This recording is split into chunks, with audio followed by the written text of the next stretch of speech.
जय सद्गुरुदेव, जय पच्छरणम। मेरे सद्गुरु की वाणी अखिल भारतीय संत मत सत्संग पंजीकृत दिल्ली।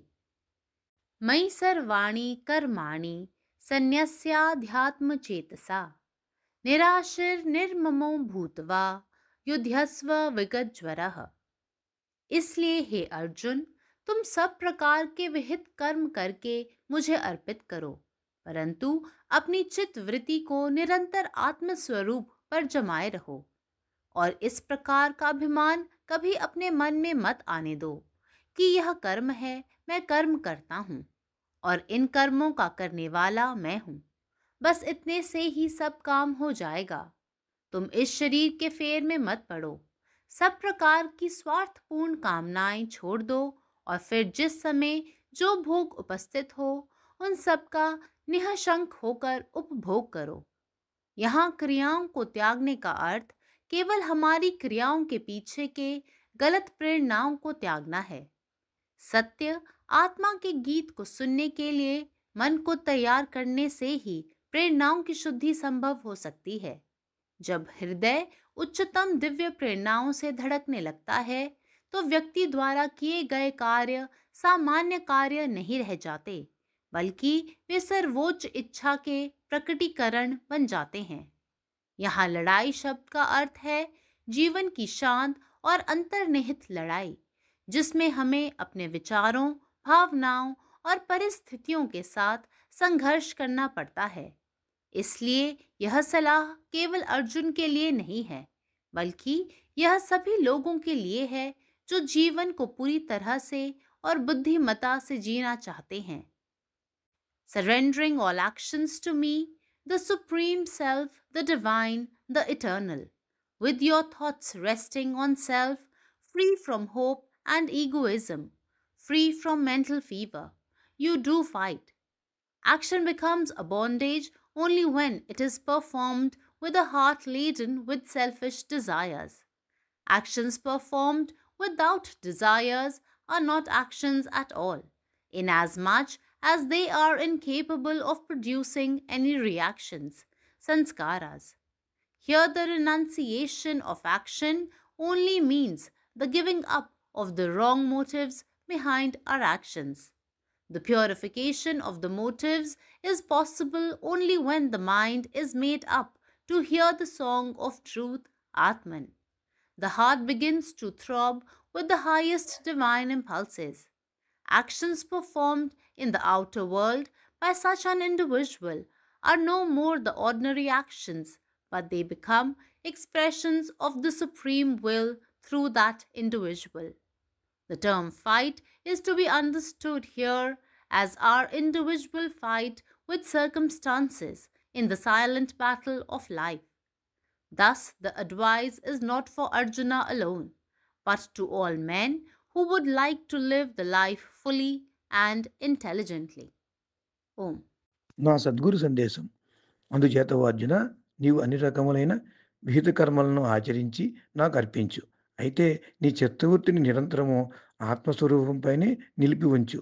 మరియు ఇది కర్మనియు, ఈ కర్మకు నేనే కర్తననియు, ఈ కర్మలను ఆచరించువాడు నేనే అనే ఈ రకమైన అభిమానమును ఎన్నడూ నీ మనసులోకి రానియకు. అంతే, అంతమాత్రము చేతనే పని అంతయు జరిగిపోతుంది. నీవు ఈ శారీరక భ్రమలో పడవద్దు. అన్ని విధములైన స్వార్థపూరిత కోరికలను త్యజించు. తర్వాత ఏ సమయమున ఏ భోగములు నీకు లభిస్తాయో వాటన్నిటినీ నిస్సంకోచంగా అనుభవించు. అయితే ఇక్కడ కర్మల త్యాగం లేదా చర్యలు వదులుకోవడం అంటే మన చర్యలు వెనకున్నటువంటి తప్పుడు ప్రేరణలను వదులుకోవడమే. సత్యగీతం అంటే ఆత్మగానం వినడానికి మనస్సును సిద్ధం చేయడం ద్వారా మాత్రమే ప్రాణశుద్ధి సాధ్యమవుతుంది. అప్పుడు హృదయము అత్యున్నత దైవిక ప్రేరణతో కొట్టుకోవడం ప్రారంభించినప్పుడు వ్యక్తి చేసే చర్యలు ఇకపై సాధారణ చర్యలు కావు. అప్పుడు అవి అత్యున్నత సంకల్పముల యొక్క వ్యక్తీకరణలుగా మారిపోతాయి. ఇక్కడ యుద్ధం అనే పదానికి అర్థము నిశ్శబ్దమైన మరియు అంతర్లీనమైన జీవిత యుద్ధము. ఈ యుద్ధంలో మనం మన ఆలోచనలు, భావోద్వేగములు మరియు పరిస్థితులతో పోరాడాలి. కాబట్టి ఈ సలహా అర్జునుడికి మాత్రమే వర్తించదు. జీవితాన్ని సంపూర్ణంగా మరియు తెలివిగా మరల్చుకొని జీవించాలి అనుకునే వారందరికీ వర్తిస్తుంది. పరమాత్మ నీవే ఉన్నావు. నీ ఇష్టమే నెరవేరాలి. జై సద్గురుదేవ్. జై ప్రసరణం. സദ്ഗുരുവിൻ്റെ സന്ദേശം.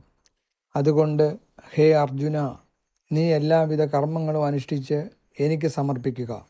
എന്നാൽ മനസ്സ് ആത്മാവിൽ കേന്ദ്രീകരിക്കണം. ഇതാണ് കർമ്മം, ഞാൻ തന്നെയാണ് കർമ്മം ചെയ്യുന്ന ആൾ, ഞാൻ കർമ്മം ചെയ്യാം തുടങ്ങിയ വിചാരങ്ങൾ ഒരിക്കലും മനസ്സിൽ വരാൻ അനുവദിക്കരുത്. ഇതുമാത്രം ചെയ്യുന്നതിലൂടെ എല്ലാ കർമ്മങ്ങളും പൂർത്തിയാവും. ഈ ശരീരത്തിൽ കുടുങ്ങിപ്പോകരുത്. നിസ്വാർത്ഥമായ എല്ലാ ആഗ്രഹങ്ങളും ഉപേക്ഷിക്കുക. തുടർന്ന് ഏതു സമയത്തും ലഭ്യമായ സുഖങ്ങൾ യാതൊരു സംശയവുമില്ലാതെ ആസ്വദിക്കുക. ഇവിടെ കർമ്മങ്ങൾ ഉപേക്ഷിക്കുക എന്നാൽ നമ്മുടെ പ്രവർത്തികൾക്ക് പിന്നിലെ തെറ്റായ പ്രചോദനങ്ങൾ ഉപേക്ഷിക്കുക എന്നാണ്. സത്യത്തിൻ്റെ അഥവാ ആത്മാവിൻ്റെ ഗാനം കേൾക്കാൻ മനസ്സിനെ ഒരുക്കുന്നതിലൂടെ മാത്രമേ പ്രചോദനങ്ങളുടെ ശുദ്ധീകരണം സാധ്യമാകൂ. ഹൃദയം അത്യുന്നതമായ ദിവ്യ പ്രചോദനങ്ങളാൽ മിടിക്കാൻ തുടങ്ങുമ്പോൾ ഒരു വ്യക്തി ചെയ്യുന്ന പ്രവർത്തികൾ സാധാരണ പ്രവർത്തികളല്ല, മറിച്ച് അവ പരമമായ ഇച്ഛാശക്തിയുടെ പ്രകടനങ്ങളായി മാറുന്നു. പരമാത്മാവ് നീ തന്നെ, നിന്റെ ആഗ്രഹം പൂർണ്ണമാകട്ടെ. ജയ് സദ്ഗുരുദേവ്. ജയ് പദശരണം. जय गुरुदेव. जय पदशरणम. म्हणून हे अर्जुना, तुम्ही सर्व विहित कर्म करा आणि ते मला अर्पण करा. परंतु तुमचे मन आत्म्यावर केंद्रित ठेवा आणि कधीही असा अभिमान तुमच्या मनात येऊ देऊ नका की हे कर्म आहे, मीच कर्माचा कर्ता आहे आणि मी या कर्माचा कर्ता आहे, हे माझे कर्म आहे. सर्व काम फक्त याच गोष्टीने होईल. या शरीरात अडकू नका. सर्व स्वार्थी इच्छा सोडून द्या आणि नंतर कोणत्याही वेळी उपलब्ध असलेल्या सुखांचा आनंद घ्या. येथे कर्माचा त्याग करणे म्हणजे आपल्या कर्मामागील चुकीच्या प्रेरणांचा त्याग करणे. सत्याचे किंवा आत्म्याचे गाणे ऐकण्यासाठी मन तयार करूनच प्रेरणांचे शुद्धीकरण शक्य आहे. जेव्हा हृदय सर्वोच्च दैवी प्रेरणांनी धडधडू लागतो, तेव्हा एखाद्या व्यक्तीने केलेल्या कृती सामान्य नसून त्या सर्वोच्च इच्छेचे, ईश्वराचे प्रकटीकरण बनतात. येथे लढा हा शब्द जीवनाच्या शांत आणि अंतर्निहित लढाईला सूचना करतो, ज्यामध्ये आपल्याला आपले विचार, भावना आणि परिस्थितींशी संघर्ष करावा लागतो. म्हणून हा सल्ला फक्त अर्जुनासाठी नाही, तर तो अशा सर्व लोकांसाठी आहे ज्यांना जीवन पूर्णपणे आणि बुद्धिमत्तापूर्वक जगायचे आहे. जय गुरुदेव. जय पदशरणम. अखिल भारतीय संतमत सत्संग पंजीकृत दिल्ली, मुख्यालय B20 CC colony, Rana Pratap Bagh के सामने, दिल्ली. सत्संग आश्रम संत यशरूप तपोभूमि परिसर, अनंगपुर, जिला फरीदाबाद, हरियाणा.